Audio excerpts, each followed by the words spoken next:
Hello and welcome to our webinar, How to Protect Your Culture in Times of Crisis. We are going to give folks just one more minute to join us and then we will get started. Thank you for your patience.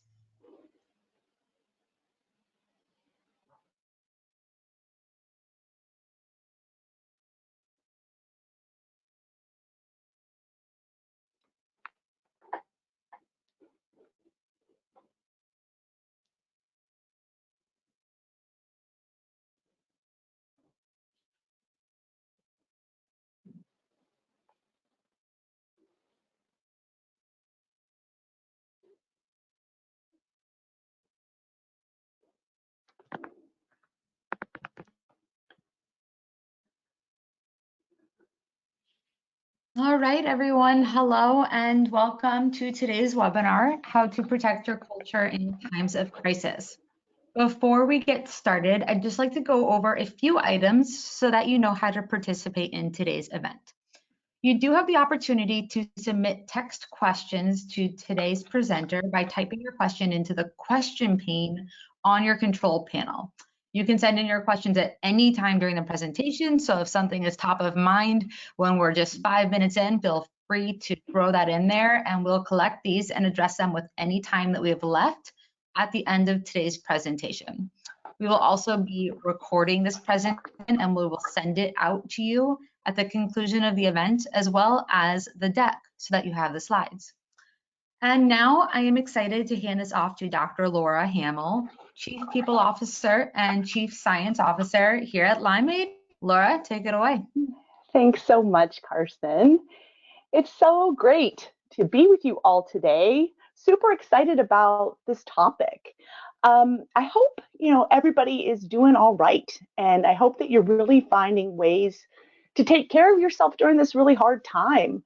I've been this morning I went out 2 times. I went out with my coffee to see the sun come up, and then I took my dog for an early morning walk, and I realized just how important that is for my emotional well-being to be doing those kinds of things. So I hope you're finding some ways to cope and handle how hard this time really is. And I want to encourage you to do at least one thing today to take care of yourself or to take care of your emotional well-being. I think sometimes we all just need a little reminder to do that.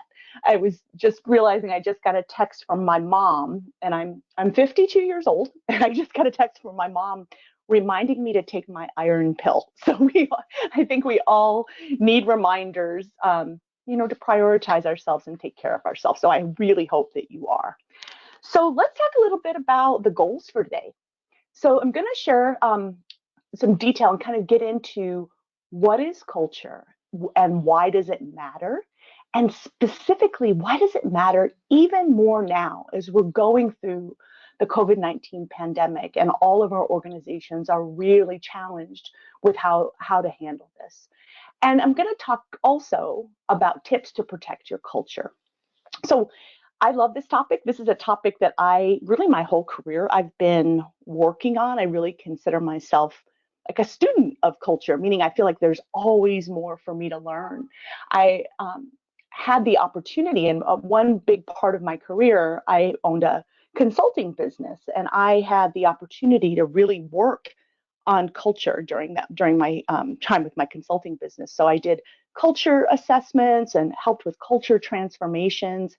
I got to work on 38 acquisitions where we were looking at the culture of the acquired company and comparing it to the culture of the company that was acquiring it.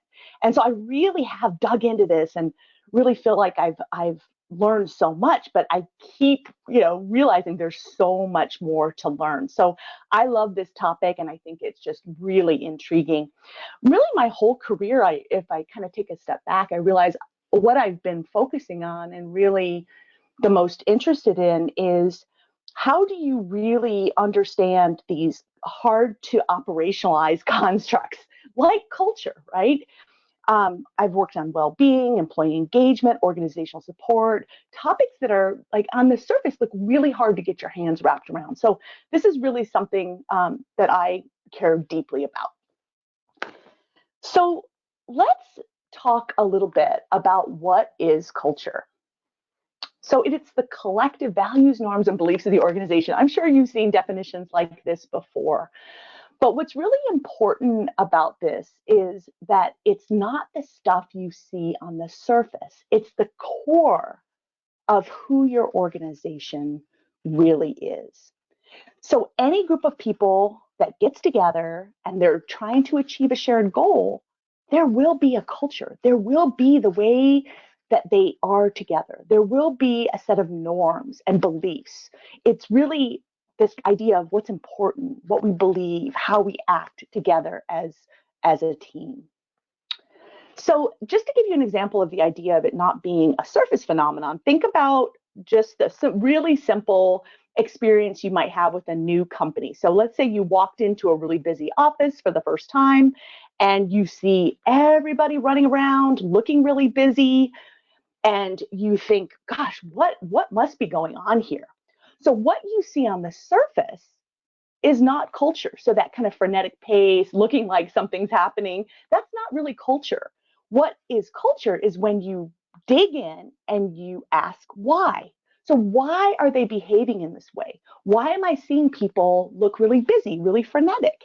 It could be that, they look busy because something really bad just happened, right? They're disjointed, they're error prone, they had a quality problem. Or it also could be because they're a high growth organization, there's lots of excitement, they just got a new customer.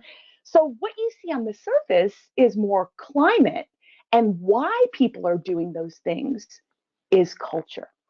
So you have to dig deeper and really understand why.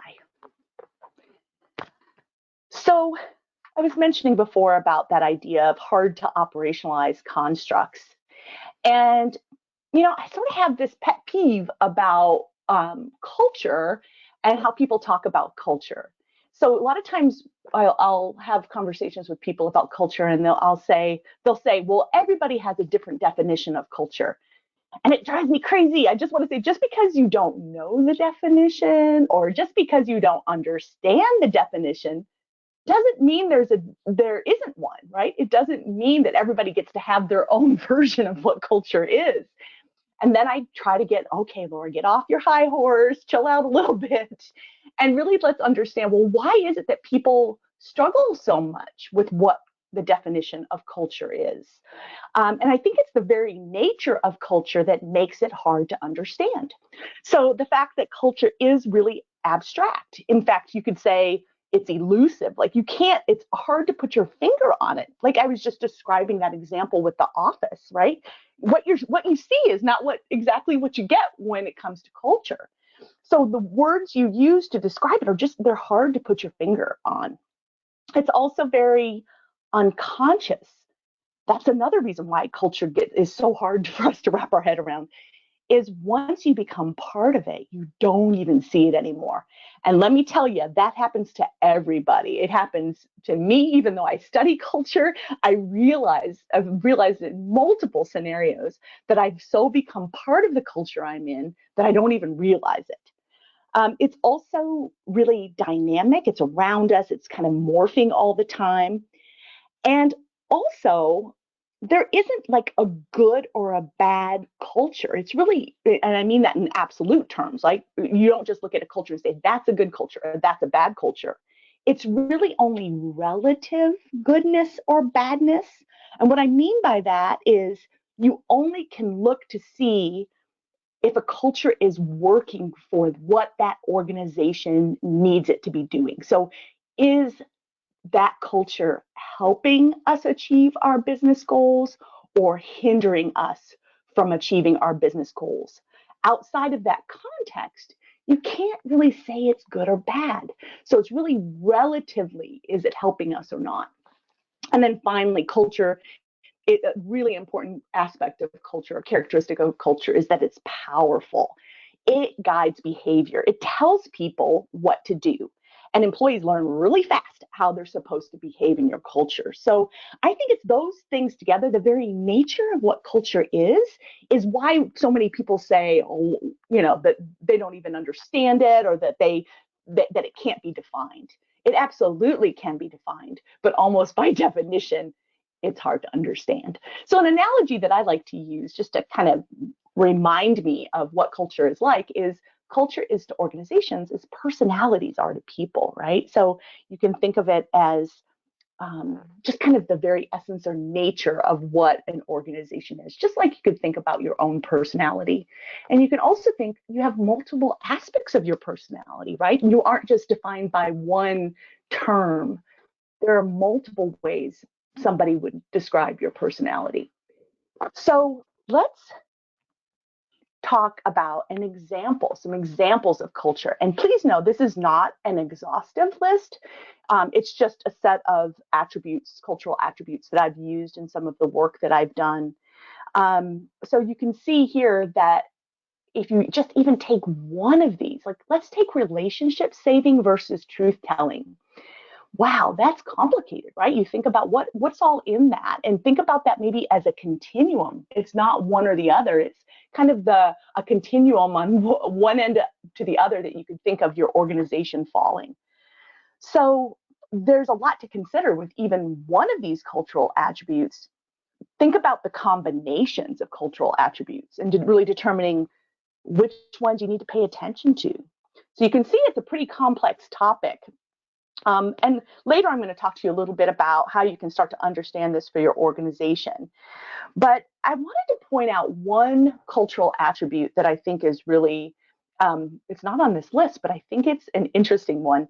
So a lot of times when I talk with people about culture, they bring up the topic of fun. And I am all for fun. I love doing fun things.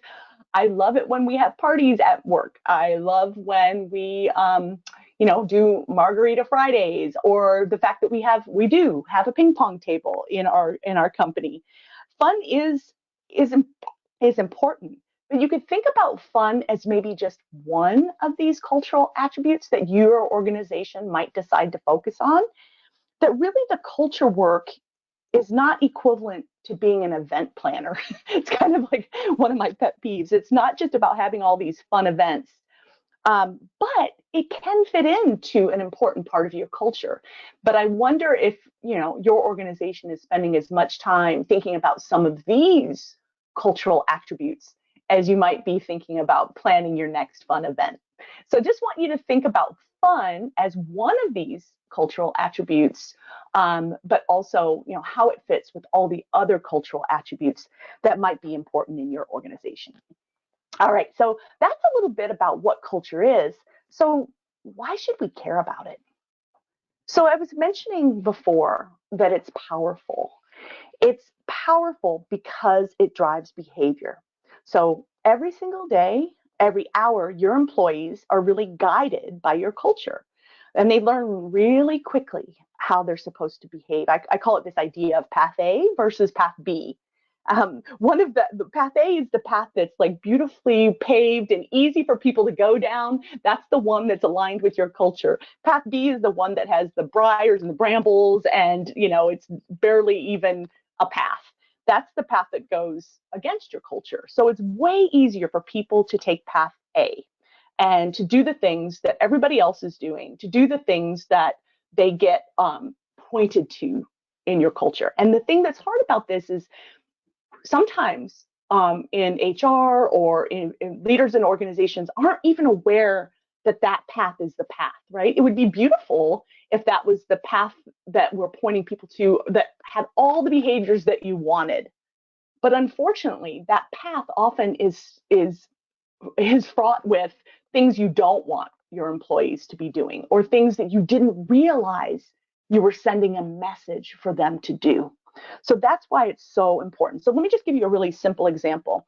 So let's say you're a new employee and you're at your first company meeting, and you have a question and you realize it might be kind of a controversial question. So what do? Well, the obvious thing most people do is they look around and they see, are other people asking questions? They say, oh, okay, well, I see maybe some people are. Do they seem like they're encouraged and rewarded for asking questions? Was the question answered? How was it answered? So those are the cues that people would get to decide whether or not they should ask their question. Well, let's say it's you and you decide to go for it and ask the question. you do, and you get an answer, but then afterward, your manager comes up and says, why didn't you just ask me that question? You kind of put me on the spot. You really didn't make me look very good by asking that question. Well, you learn right away, right, that you're not supposed to do that. And next time you won't. So this is what I'm talking about how powerful culture is. It really tells people how they're supposed to be behaving in your organization.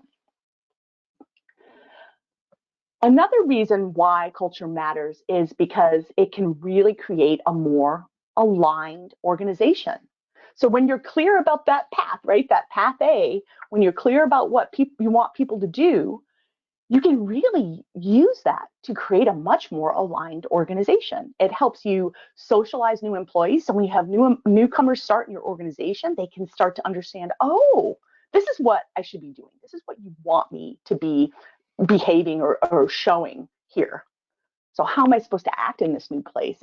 It also sets expectations for the rest of your employees. What's expected of me? What behaviors really get rewarded here?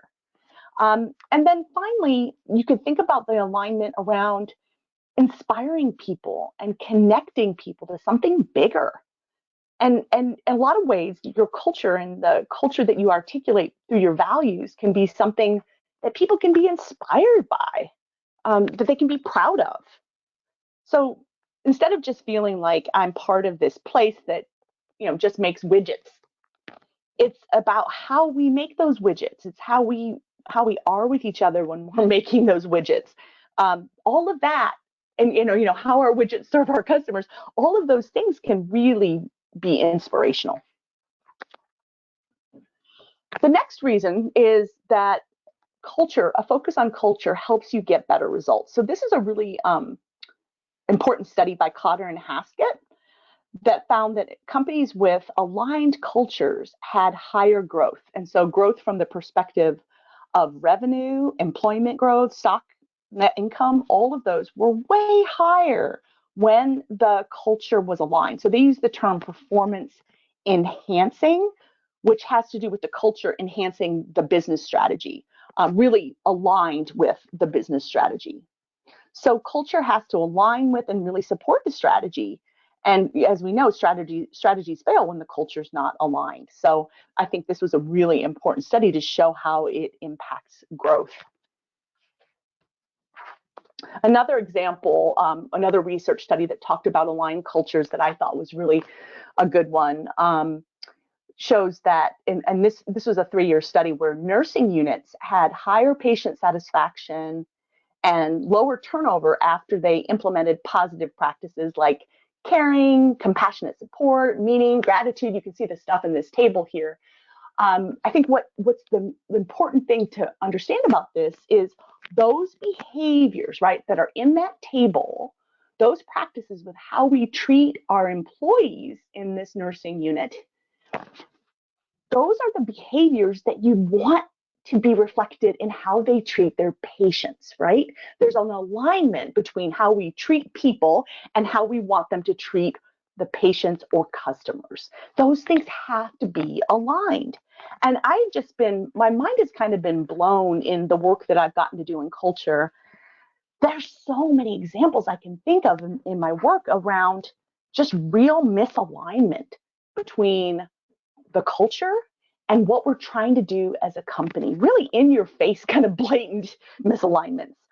There was a company that was working, that their culture was very competitive internally. All the employees were very competitive with each other, but they were working on developing collaboration software, right? Just kind of in your face, competitive versus competitive culture, but collaborative output that they were trying to create. Another company I worked with where they were trying to create new business models and new products, but internally they were driven by fear and distrust, right? Where how in the world could they be innovative and creative when they were afraid in their daily work? Another company that I worked with where they were trying so desperately to grow the business, but their employees felt stifled and stagnant. So you get my point probably that you've got to have a connection between what the culture actually is and what you're trying to achieve with your business. So what we did a study this year that was a pretty fun one. It was with over 1,200 participants, and it was with a broad range of different industries represented. But this was all with full-time employees. So we were looking at, what is really the importance of culture in the employee life cycle. So what you can see here is that from an attraction, kind of a selection, engagement, and retention perspective, we see high levels of favorability on the importance of culture. So the numbers represent percent favorable, which is strongly agree and agree combined. So you can see the numbers here. 92% said culture influences their desire to work in an organization. 73% say it's why they would choose one workplace over another. 81% say they put that culture really influences them to put more effort into their work. And then finally, culture influences whether they keep working there at 88% favorable.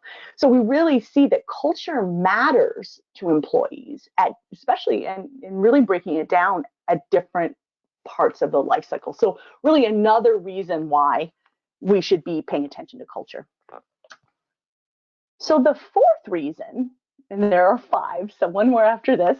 So the fourth reason why you should probably care about culture is your board is going to start caring about it if it doesn't already. And so there was a really amazing study that I highly recommend you reading. It's from the National Association of Corporate Directors around culture as a corporate asset. And the important thing here, this report is really recommending that boards start caring about culture and that they develop infrastructure and concrete ways to start really digging into culture and monitoring culture. So I think a lot of companies, if they're not already, are going to start to get some pressure from their boards to start really monitoring and paying attention to culture. So I think that's another really important reason. And then the last one is really culture is uniquely yours. It's what makes you special. And you can't just copy and paste someone else's culture and plop it on yours. It won't work. Even if you are, the coolest culture in the world, it doesn't work that you just copy and paste and apply it. You actually have to do the culture work, meaning you have to figure out which cultural attributes matter the most to your business strategy. Which of the ones that you have now need to go away? Which of the ones you have now need to be, doubled down on? You really have to do that work. And I'd also argue you should want to do the culture work. It's, to me, some of the most meaningful work. It can make the biggest difference in your organization. So one of the things that I find is that some organizations aren't doing this culture work in a unified kind of way, meaning the culture for the whole company. And I see this happen in HR over and over again, where every HR department or sub team has their own culture of blank that they're putting forward. And so, for example, culture of learning, culture of performance management, culture of well-being, that every single HR department has their own version of that. And part of me says, well, yay, they're understanding how important culture is, right? That culture does matter to the success of any of our initiatives, any of our programs, absolutely. But what this does is it really fragments the culture focus, and it makes it less powerful, and it's very confusing to employees, right? When when there's 10 different culture of X's in your organization. So I highly encourage you to do this in a unified way. Okay, so hopefully you are with me on what culture is and why it matters. What I'd like to do now is ask you a poll question. So we'd like to put forward a poll question to you. To what extent has your organization taken on the culture work? You can see the scale here, not at all to a great extent. So we'd love for you to please participate in this poll question.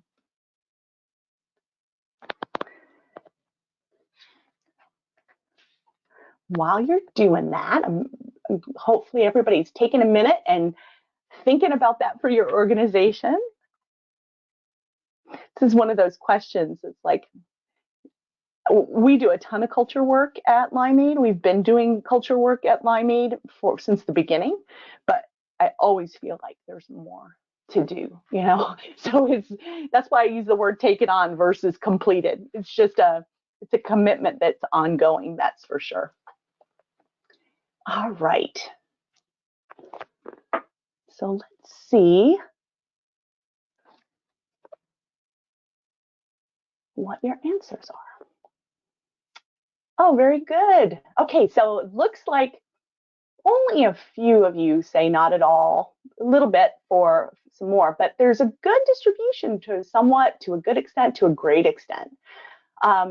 That's really an interesting distribution, kind of almost equal on the midpoint and the two agree options.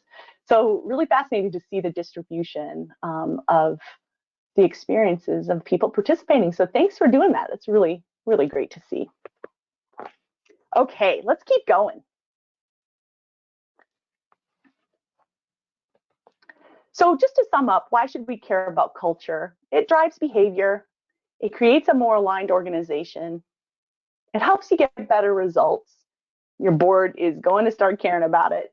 And finally, it's uniquely yours. It really is what makes you special. Okay, so now let's talk a little bit about why should we care even more about culture now. So we thought this quote was a good one. How companies manage the next 5 months will define their reputation as an employer for the next 5 years. You know, what we're going through right now with COVID-19 is, of course, it's just unlike anything we've ever experienced, right? And when we experience these really hard, kind of devastating times, all we really have is our character, really who we really are. And I think that's so true at an individual level, and it's also true at an organizational level. So, what is your organization doing to show what you really stand for, right? And your employees are going to remember this. Your reputation is going to remember this. So, how you are right now matters so much. You know, I was thinking about an example. You know, when times are hard, can you count on people?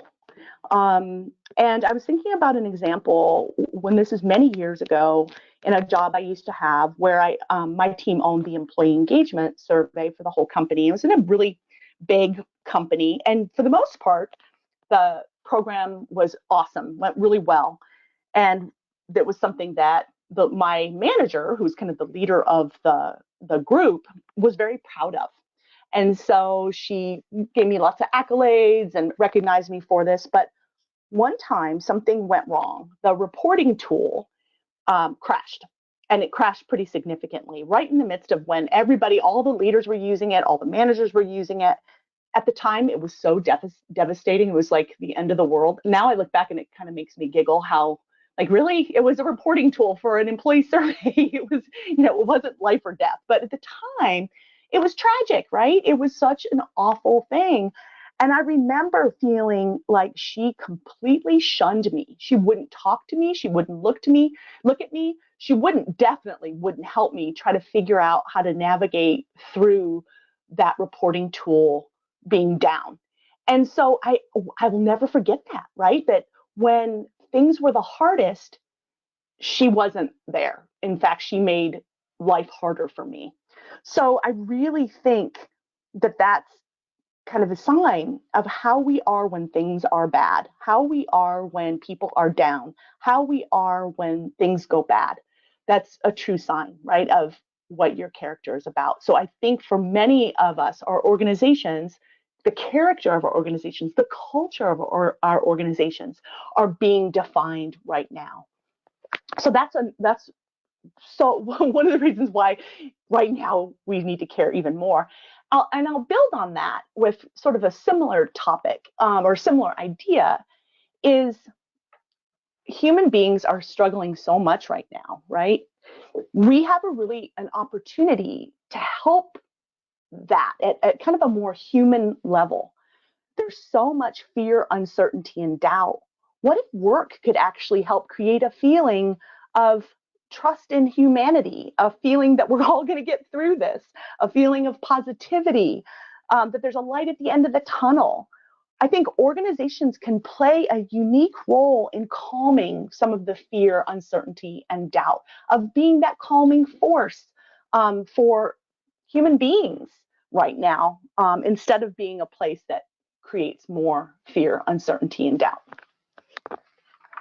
So, on top of that, kind of the idea of the internal and external reputation and it, being the right thing to do from a human perspective, organizations who are leaning in and really caring about their employees, they'll see that it's just better for their business. We see in the research that we do that organizations that demonstrate care through their like real authentic actions get a lot back from their employees, right? There's a mutual commitment that happens. There's care from the organization and employees care back. And when we do that, we get better people results, better business results. And there's, study after study that really shows that. So higher levels of engagement, more inclusion, reduced turnover, and better business results like productivity, customer satisfaction, and things like that. So that's kind of another reason why I think it's so important right now for us to be really leaning into this. So that said, despite all those good reasons, hopefully you see them as good reasons, I still see some organizations really doing some things that make me kind of sad. So I've heard some really interesting stories of companies that are what I'm calling hunkering down, and maybe that's a North Carolina term, but it's just this idea of like really going into your shell, right? They've stopped communicating. They're freezing all internal resources. Of course, from a financial perspective, that's part of the reason why, but very much shutting down and going kind of looking inside. Another thing I'm seeing is companies that are kind of acting like business as usual, that they found a way for their employees maybe to work from home, but they haven't done anything else on top of that. Just kind of acting like, just go home and do your job and everything's fine. So a little bit of a denial. And then the third one I see, and luckily it's more companies that I see in this last bucket, but companies that are really focusing on their culture and really showing their employees that they care about them as human beings. So I think it's really interesting how different organizations are really handling this crisis. And I wanted to hear from you all. So this is the second poll question that I wanted to ask you. How is your organization handling this crisis? Do any of those categories ring true for you? Is your organization kind of hunkering down, acting from a place of fear? Are we acting like, nothing's really changed, keep doing your job, more of a denial? Or are you really focusing on culture and care and doubling down on that? But there's probably lots of other categories too. So maybe there's another one that comes up to you. And if you select other, I'd love for you to write in the questions pane. Tell us what that is. Tell us what your other is. All right, let's just take a second for you all to do that.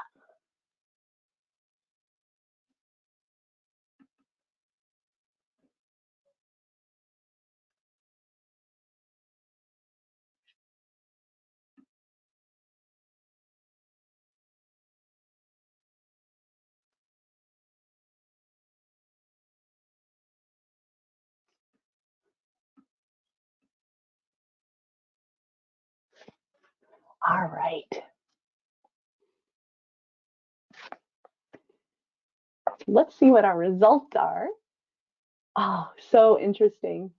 So a couple saying that the hunkering down is happening, some of the business as usual, but so many more on culture and care. And I'm so great to hear that. So I think what is interesting is probably people who didn't understand the value of culture and caring probably wouldn't even be on this webinar, right? So probably a little selection bias there and who's participating, but really actually so glad to see that. So some other people, they wrote in the questions box, other is a mix of business as usual and culture and care. It kind of depends on the leader. Another person wrote, mostly business as usual with the occasional caring moment. Let's see if there's a couple, a little bit of a watch and wait kind of attitude. Yeah, I could see that as a whole category in and of itself. We are trying to protect and care, but are in oil and gas, so bankruptcy is a very real possibility for many companies, including ours. So, of course, the fear part, I'm sure, is in there too. So, such interesting answers. Thank you so much for participating in that. All right. So, let's keep going. Let me talk now a little bit about how you go about protecting your culture.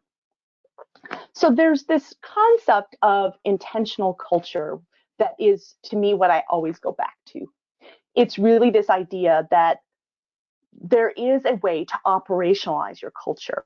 There is a way to put this in place and be very intentional and make sure that path A, right, the one that's the nice, clear path that everybody is going to be pointed down, that they're doing the things. People are being kind of guided to do the things and act in ways that are the ones you want, the ones that you need for your business to be successful. So there's a set of practices that you can put in place to be really intentional about that. And each one of these circles is like a lot to talk about, but let me just briefly go over the concept here. So the most important thing you have to start with is why. Why do we need this kind of culture? Why is it going to help our business be successful?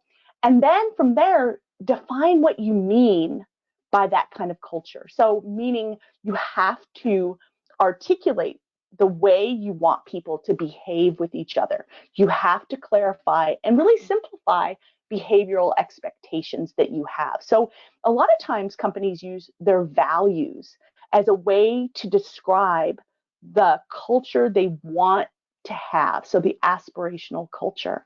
So, it's really important to connect that, though, to why we think we need this culture. It's not just because it would be fun, or it's not just because everybody else has values.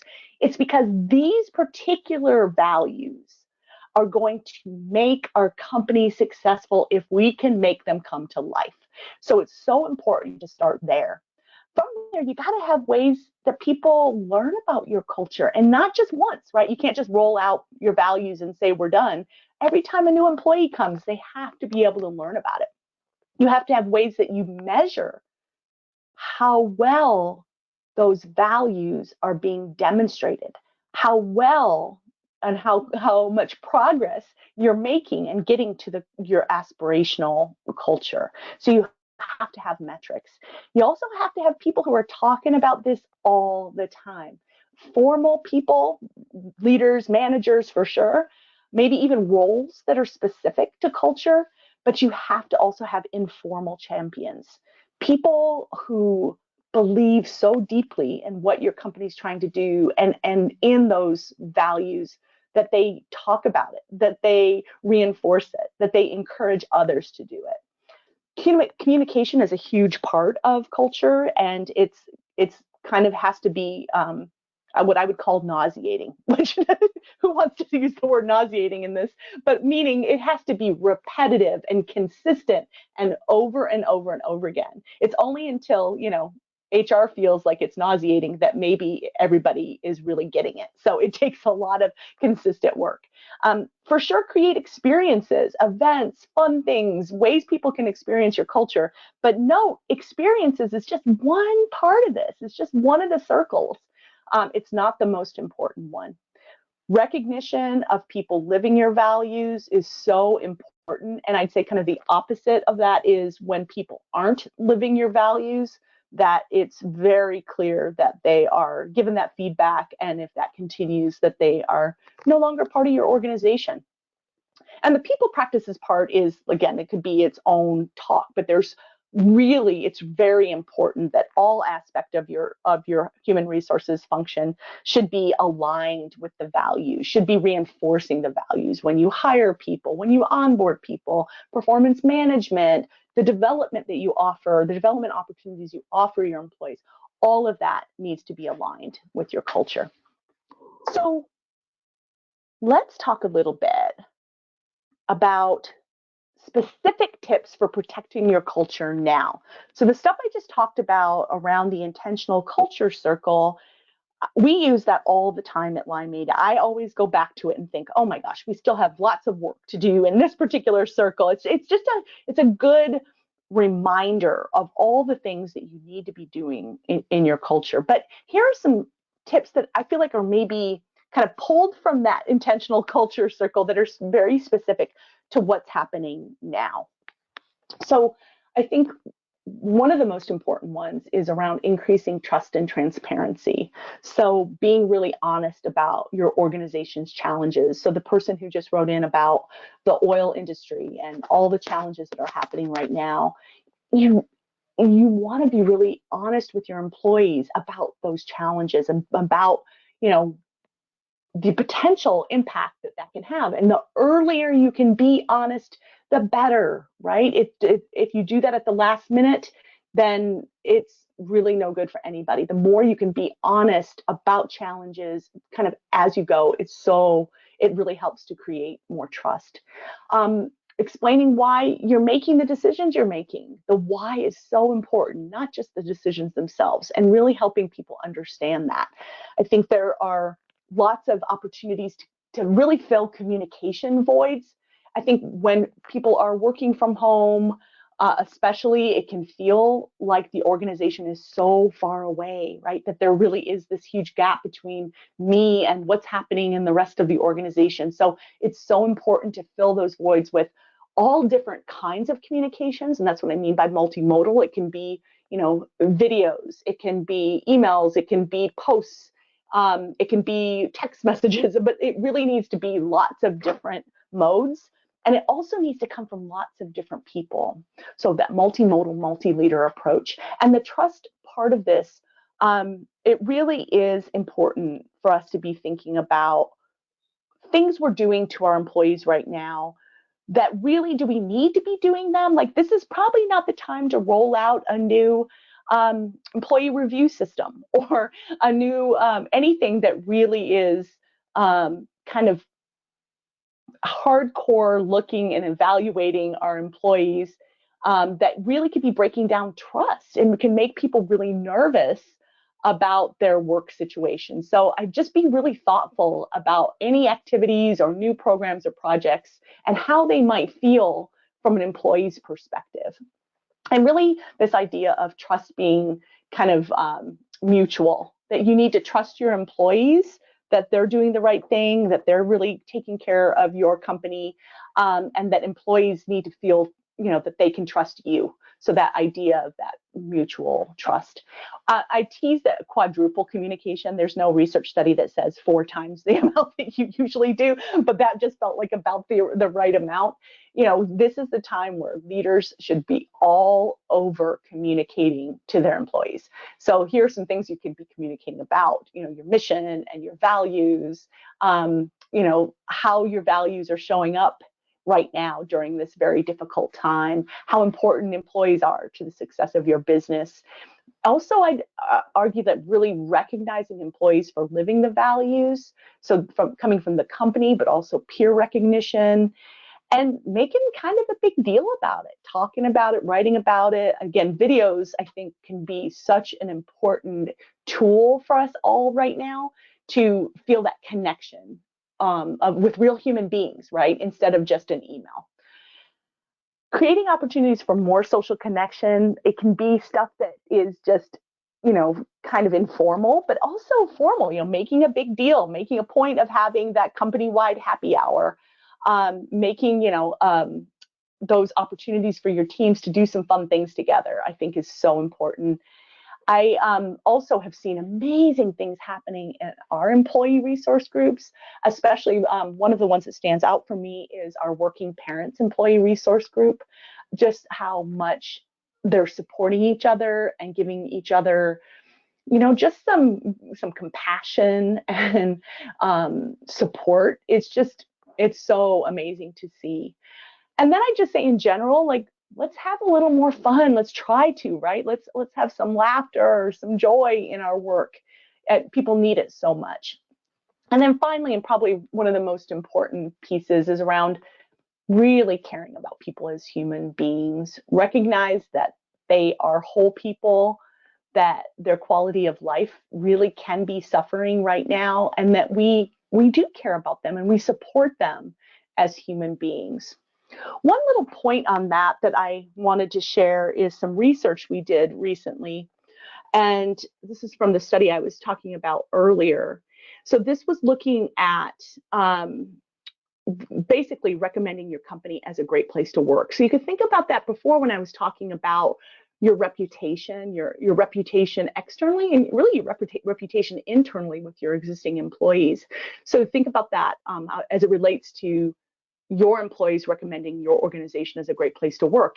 And what this is the participants in this study who had said that their organization cares about them. So it's kind of a segment of the participants. So when participants say that their current organization does care about them, look at these scores on the recommend your organization as a great place to work, really high.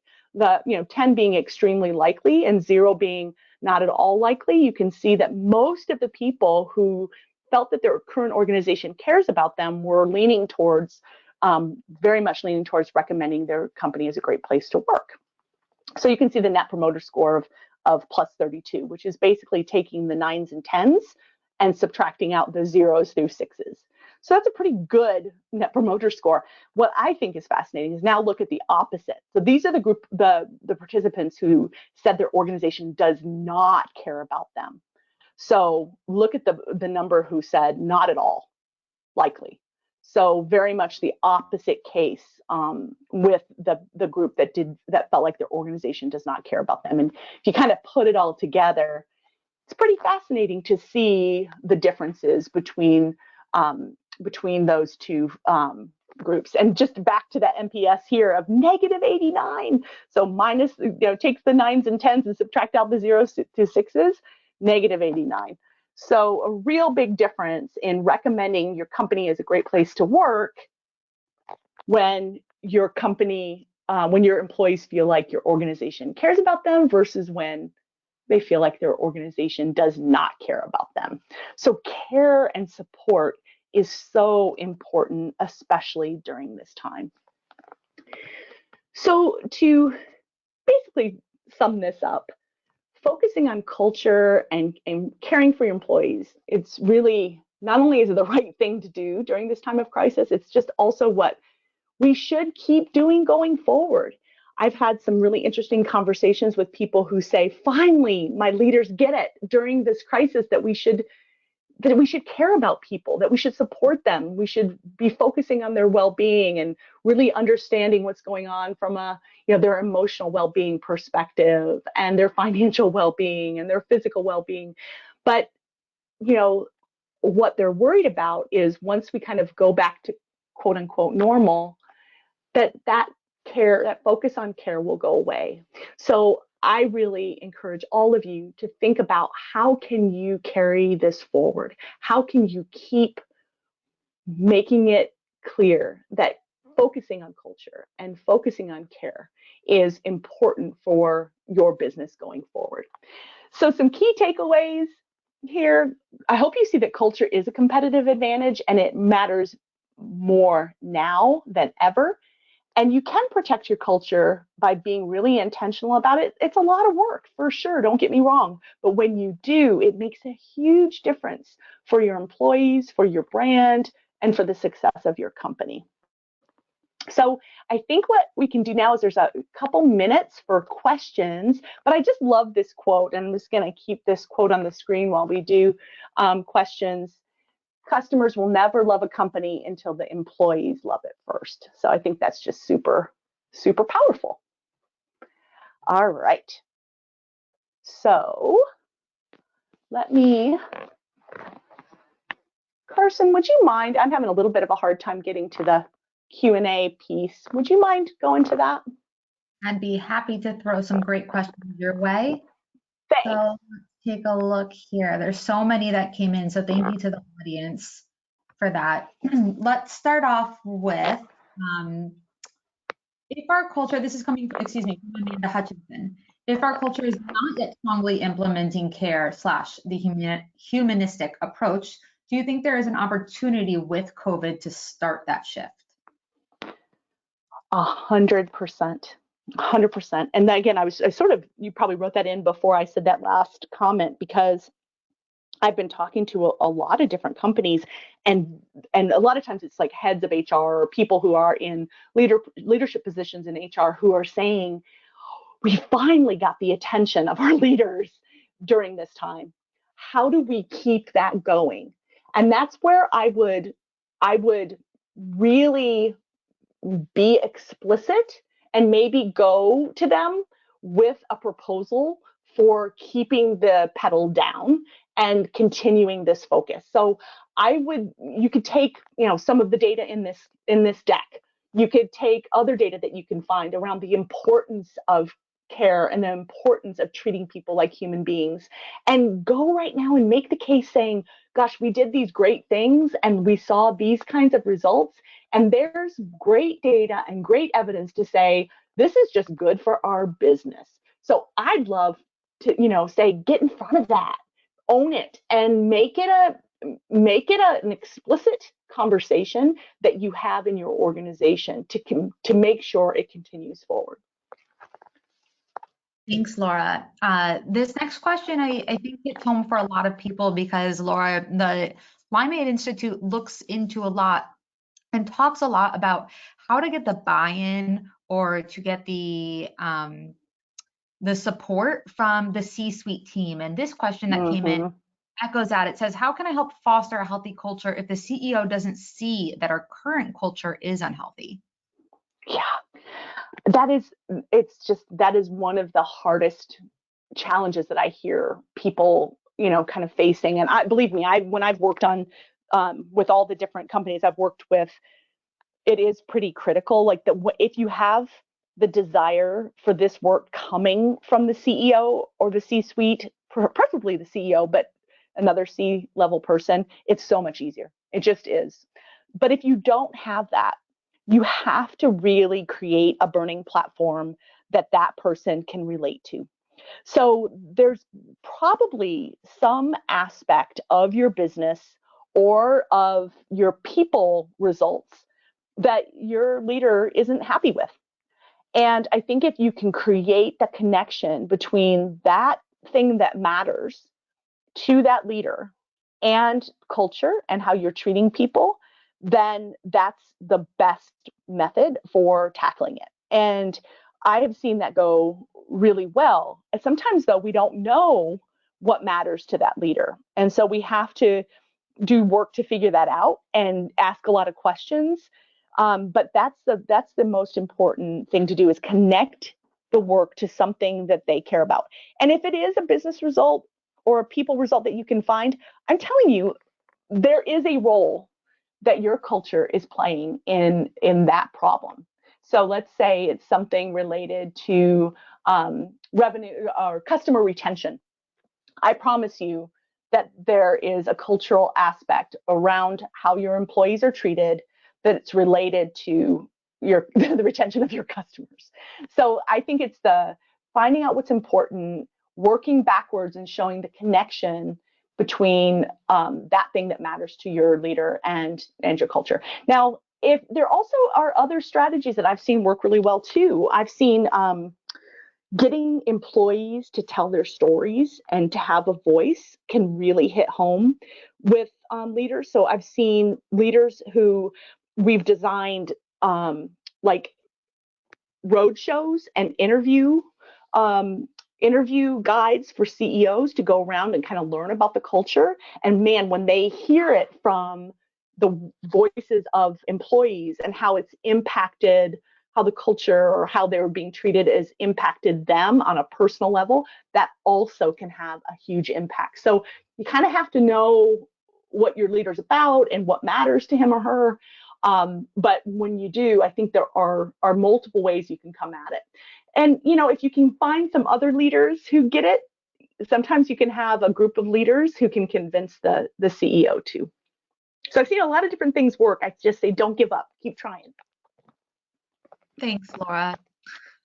This next question is coming in from Maureen, and Maureen said, I really appreciate the idea of moving people from fear to positivity. Like many, our company may have to do layoffs. How would you suggest we move people from fear to trust when that's still a very real possibility and a Yeah. real cause for fear? Oh, for sure. And I do get that. That is so hard. Um, I would say there are some basics that you're probably thinking about some of these, but again, the more you can connect this to the business challenges and what the kind of reality is of your business situation, that helps, right? That and again, if you had been talking about that as you go and been really honest with employees as you go, then it might not feel as much of a surprise. So I think the transparency around business challenges and why we're struggling, I think that's a big part. But I also really think how people are treated during layoffs is so important. And there is a way to do it that can feel like you acknowledge their contributions, that you treat them like human beings, that you've tried to also give them some sort of help with the transition. And I always, in layoff situations, if at all you can possibly have some sort of career support or anything you can think of to help them transition better. And obviously, anything you can do to kind of take care of them from a health insurance perspective or from a severance pay perspective, the better. And I know when you're doing layoffs, it's not like you have a ton of money laying around to do that, but the more you can treat them like human beings during that process, the better. And then there's also the point of then all the people who didn't get laid off and kind of the survivor's guilt. And there's a lot of work to do after that happens, just to help make people feel a little more confidence and feel like they can trust the organization still, even when all their friends were just laid off. So there is a lot of work to do, but it's the mindset that you come into it treating people like human beings. Great. We have a couple of minutes left. I'm gonna maybe take us home with a more upbeat question, a fun question. Elizabeth wrote, I am planning virtual staff award celebrations, and I love that you mentioned that you love having fun events. Do you have any ideas? I actually have a list for our staff, and it is called the Fun List. Oh my gosh, I wish I could see your fun list. That's so cool. Um, so there's just, you all have probably done some of these, but I think having happy hours with a little bit of a theme, right, is kind of fun. Wearing crazy hats or being ready to everybody bring your dog to or your cat to happy hour or have your kids come to happy hour. That those kinds of things of having themes around the happy hours I think is really good.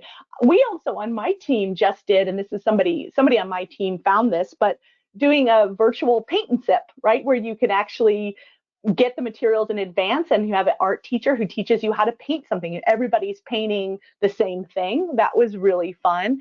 We also are just doing like just simple everybody go outside and get on your video outside and show us your backyard, right? There's just ways to connect with people with the stuff that's important to them outside of work that I think we never would have gotten in the office, right? And so just getting, I think it's a whole new layer or level of getting to know people.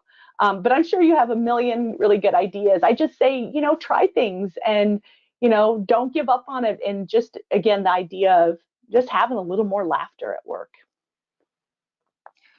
Awesome. Well, I think we'll take it on that note. And Laura, just wanted to take a moment to thank you for this fantastic presentation. We've already been getting questions again if the recording and the deck would be available, and it will be. We'll send it to you. Um, Awesome. yeah, and Great. I just wanted to say real quickly that if you head to our website, you can see more about upcoming webinars that you might be interested in. And I hope that everyone here has a great weekend. Happy Friday. And Laura, thanks. We'll talk soon. Oh my gosh. Thanks so much, everybody. Thanks for participating. And thank you, Carson. Bye bye. Bye.